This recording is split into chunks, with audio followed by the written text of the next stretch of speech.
And now joining us at the roundish table, Brendon O'Connor, Associate Professor in American Politics at the United States Studies Centre at the University of Sydney, and back with us as well, Simon Jackman from Stanford University, and also with the US Studies Centre. Welcome back, and to you, Brendon.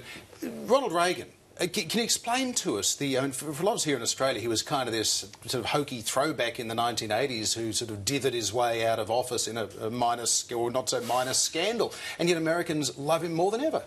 Well, every candidate in the Republican Party primaries wanted to say they were following the legacy of Ronald Reagan last year, didn't they? And so there's a sense that the 80s were a time of triumph. I mean, there were a lot of things going on underneath the surface, inequality probably really rising through that period. And I think it's a contrast to Thatcher, who died recently, who I think the global financial crisis, austerity in Britain at the moment, people think of the negative side of Thatcher, where Reagan, because of his personality, the negative side is somehow sort of pushed under the carpet or not talked about quite as much. So I think that rosy personality, the sort of wisecracks, leads to Reagan in America being seen, I think, more positively than the record should probably suggest. And yet, Simon, there is sort of a serious and active side to this, because not just naming mountains and roads and schools and airports after him, but also as a foundation of the anti-tax movement. People say, Ronald Reagan, cut taxes. We need to cut taxes. Every Republican has to sign up to a pledge never to raise taxes. Yet, of course, Reagan did raise taxes about a dozen times. Well,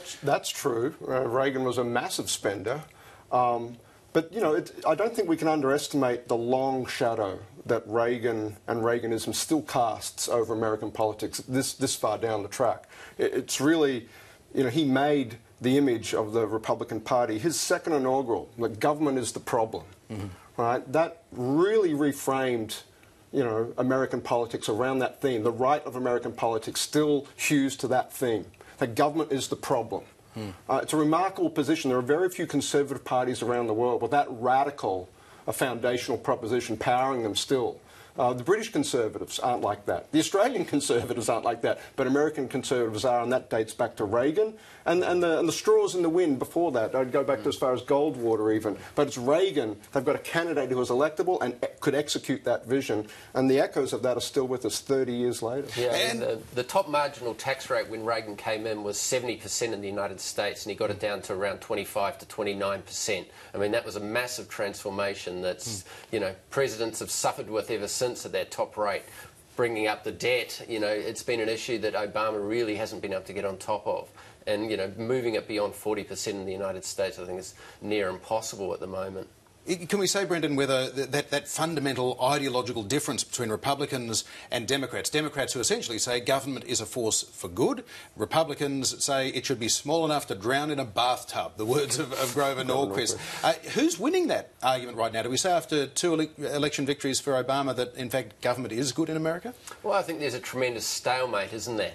I mean, there's a kind of, you know, the logjam in Washington is over this issue of, well, how can you show that government is effective? And I suppose healthcare reform will be one of these testing grounds. I mean, coming in, some of the reforms at the moment, people will say, does it make a difference in our lives? There tends to be support for particular programs, but not support for government in general. I mean, it's one of those American ironies. So, you know, get the government off my back, but keep my, you know, Medicare and keep my Social Security. So I think that's been a great problem for the Democratic Party, to make a call for government as an effective force in general, rather than particular programs. Simon, Brendon talked there about the logjam in Washington. Numerous examples, of course, of that over the last few years.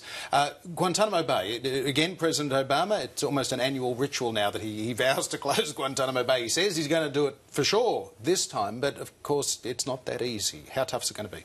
I think it's going to be tough again. I mean, what do you do with the inmates? I don't think the home countries, whoever they may be, are especially keen to take these people back. Post-Bin Laden, the rationale just isn't there anymore. So it's a real problem. And I don't think there's an easy out. Bringing them onshore, maybe, but repatriating them to where, how? There are no easy solutions there. So, like many things in American politics, the status quo may be where we land on that one. And yet, Obama, he didn't have to make the statement this week, but he chose to. If it's not about it getting done this time, what is it about? Is he just trying to remind people that, you know, even though it's there, he wishes it wasn't?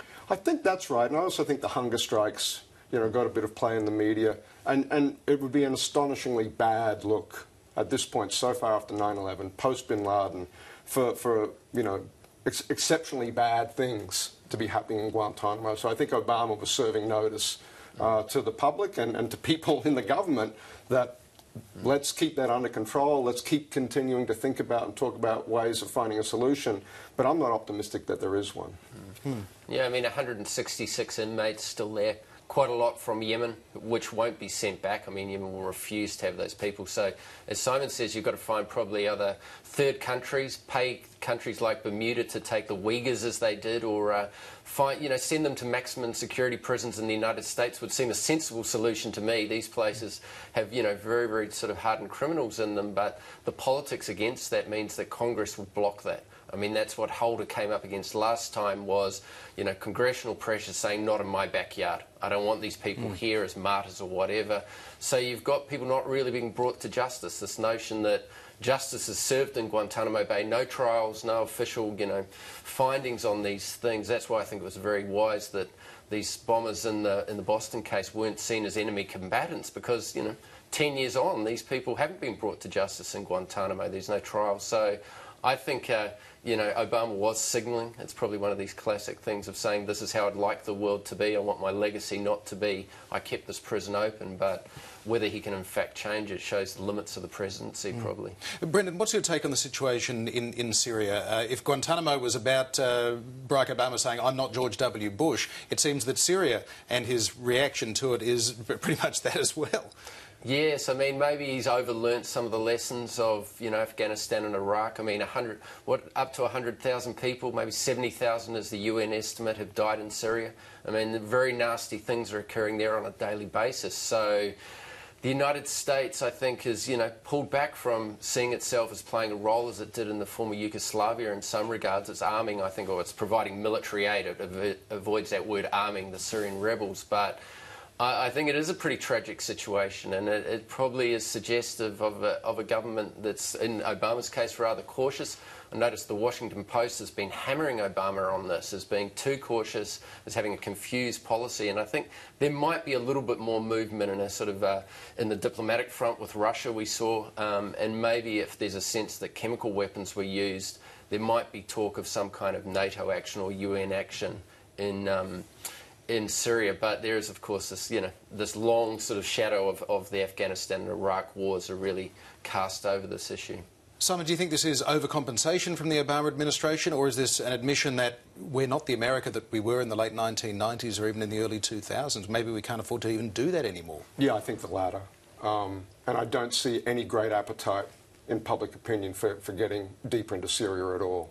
I think, if anything, there's a sigh of relief that we're spooling down in Afghanistan, and not a lot of appetite, as tragic as the on-the-ground circumstances are, just not a lot of appetite for a big presence in Syria, certainly not boots on the ground. So I think they're going to explore other mechanisms. There's a lot of mechanisms in the American military toolkit to bring force to bear, short of boots on the ground, which I think is just a non-starter in Congress and American public opinion. Before we finish this, I want to get both of your thoughts on Jason Collins, National Basketball Association, 12 years in the NBA. He now comes out and creates a piece of history. How significant is this, do you think, Simon? I think it's pretty big. African Americans are one of the more conservative constituencies on gay rights, on same-sex marriage. So for a black man to come out in America in a very high-profile way, I think we shouldn't understate how big a deal it is, and helps us understand why it perhaps hasn't happened before. So, a big deal in my book. Yeah, I think the rhetoric on this has changed significantly, and public opinion, as Simon says. I mean, people have really moved in the last year or so.